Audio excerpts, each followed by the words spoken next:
He was born into chaos. Shot 9 times. Left for dead. The world expected Curtis, 50 Cent, Jackson to die. Broke, forgotten, another statistic. But he didn't just survive, he transformed. From hustling in the streets of South Jamaica, Queens, to building one of the most powerful business and entertainment empires in hip-hop history.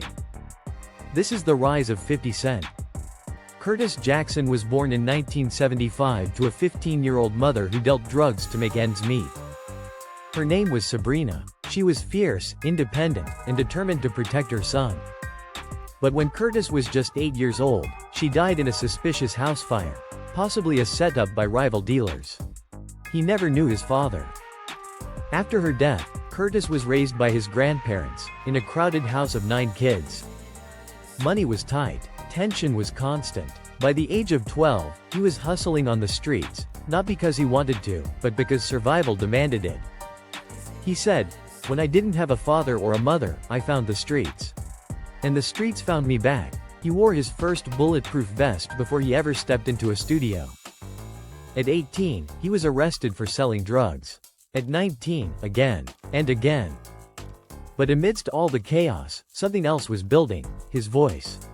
He began rapping in his friend's basement, using pain as his pen. In 1999, he got his first real break with Columbia Records. He recorded a full album, Power of the Dollar, and released How to Rob, a song that mocked every rapper in the industry, and got him attention. But just as his star began to rise, in May 2000, Curtis was ambushed outside his grandmother's home. A man opened fire, 9 bullets. He was hit in the legs, chest, hand, and 1 bullet went straight through his face. He spent 13 days in the hospital. His tongue was swollen. His voice forever changed. The industry labeled him dangerous. Columbia dropped him. No one would sign him. That could have been the end. But Curtis? He called it the beginning. He said, "Every setback is a setup for a comeback. And I was coming back different." After recovering, he locked himself in the studio. No label, no money, just raw ambition. He and his crew, G-Unit, released mixtape after mixtape, flooding the streets with music. 50 Cent is the future, no mercy, no fear, God's plan, gritty, hungry, undeniable. The buzz was deafening, and then came the moment that changed everything. Eminem heard him. He flew 50 to LA and played his music for Dr. Dre. The result? A joint deal with Shady, Aftermath, one of the biggest cosigns in hip-hop history.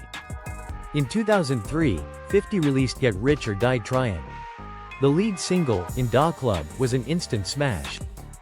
The album sold 872,000 copies in 4 days. By the end of the year, it had sold over 12 million copies worldwide. He went from being blacklisted to becoming a global superstar overnight. But that was just the beginning. 50 Cent understood something most rappers didn't: fame fades, but ownership lasts.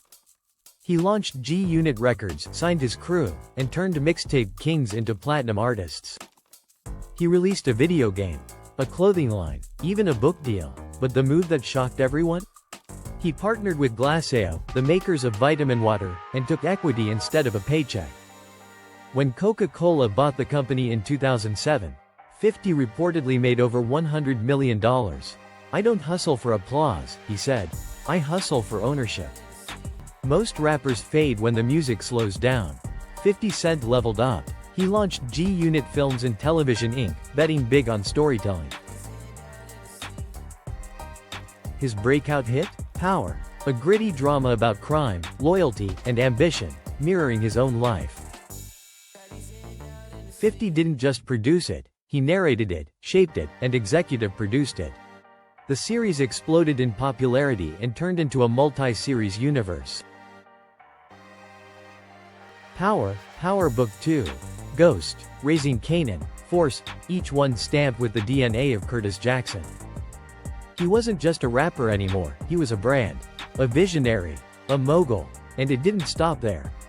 He produced BMF, based on the real-life Black Mafia family, another hit. He's secured multi-year deals with Stars and Lionsgate, outlasting executives, critics, and doubters. "I told stories with beats. Now I'm telling stories with scripts."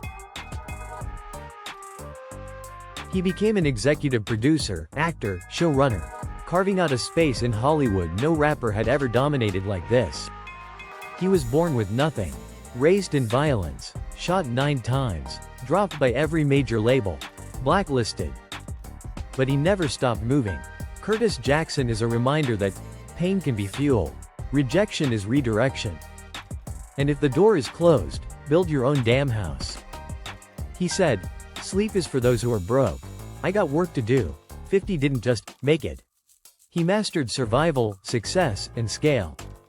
Your story might not start in perfect conditions. Neither did his. But greatness isn't born from comfort. It's forged in fire. Curtis, 50 Cent, Jackson took 9 bullets and turned them into power. What are you doing with what life gave you? This is Legacy Files. Subscribe for more stories that turn pain into purpose.